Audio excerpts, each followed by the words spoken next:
Avui llegirem el conte del conill de Pasqua, que explica els obstacles que troba el conill fins a arribar al jardí on ha de deixar els ous de xocolata. Això és La lluna verda. Comencem! El conill de Pasqua. Hi havia una vegada una família de conills, el pare, la mare i els seus 7 fills. Aquell any, el pare i la mare no sabien ben bé quin dels seus fills seria el conill de Pasqua. Llavors, la mare va agafar un cistell amb 7 ous. El pare va cridar tots els fills i li va dir al gran: «Escolta bé, agafa un ou del cistell i porta-ho al jardí de la casa on viuen els nens».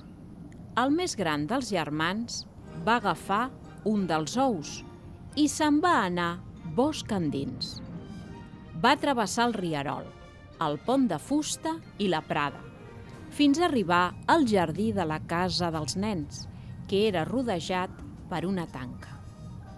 Llavors va voler saltar per sobre de la tanca, amb un salt ben gran, però amb tan poca traça que l'ou va caure i es va trencar. Ostres, aquest ja no podia ser de cap manera el veritable conill de Pasqua. Li va arribar el torn al segon fill. Aquest va agafar un altre ou. Va córrer amb ell a través del bosc, va creuar el rierol, el pont de fusta i va arribar a la prada. Llavors, una garsa el va cridar i li va dir: «Ei tu, conillet, si vols, dona'm el teu ou i jo et regalaré una moneda». Però sense que el conill tingués temps de respondre, la garsa ja s'havia emportat l'ou cap al seu niu. Ostres, aquest tampoc podia ser el veritable conill de Pasqua. Li va tocar el torn al tercer fill. Aquest va escollir l'ou de xocolata. Va endinsar-se al bosc i abans de sortir-ne i arribar al rierol, va trobar-se amb un petit esquirol que saltava d'un pi a l'altre i que amb els ulls ben oberts li va preguntar: «Està bo aquest ou?»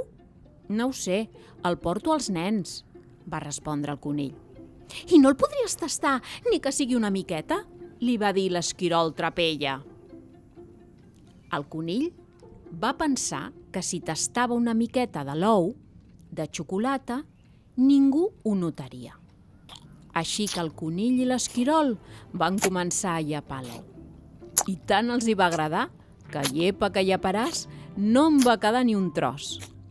Quan el tercer conill va arribar a casa, la mare li va netejar els bigotis, que encara estaven plens de xocolata, i li va dir: «Ostres, tu tampoc podràs ser aquest any el veritable conill de Pasqua».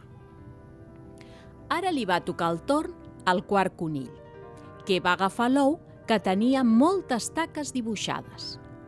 Després d'haver travessat el bosc i abans de creuar el rierol, va aturar-se una bona estona, presumit com era per veure's reflectit a l'aigua com si fos un mirall. Quan s'estava mirant, plof, l'ou li va caure dins del rierol. Ostres, aquest tampoc podia ser el veritable conill de Pasqua. Era el torn del cinquè conill. Ell, com els seus germans, va agafar un ou del cistell. Més content que unes Pasques, amb el seu ou de color groc, va travessar el bosc. Just abans d'arribar al rierol, es va topar amb una guineu que en veure aquell ou, tan llampant li va dir: «Hola, conill, per què no vens al meu cau i ensenyes aquest ou tan bonic als meus fills?» El conill va dir que sí, i els fills de la guineu van començar a jugar amb l'ou. Amb tan poca traça que l'ou va caure a sobre d'una pedra i es va trencar en trossets. Aleshores, el pobre conill va haver de tornar a casa amb les orelles ben arronsades. Ostres, aquest tampoc podia ser de cap manera el veritable conill de Pasqua. Li va arribar el torn al sisè conill, que va escollir l'ou vermell del cistell.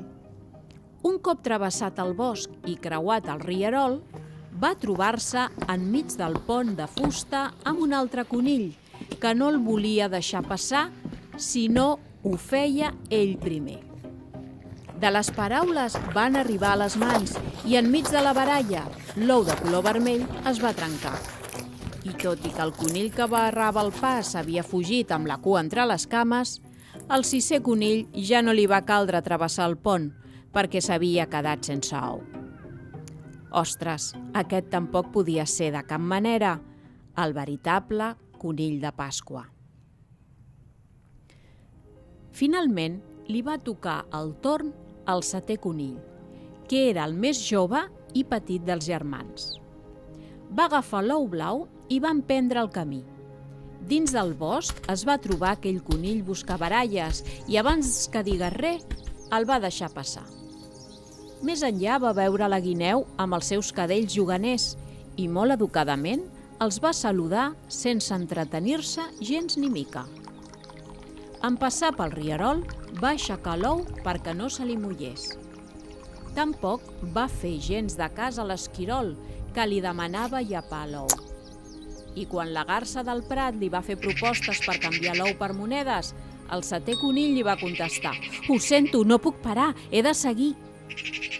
Finalment va arribar al jardí de la casa.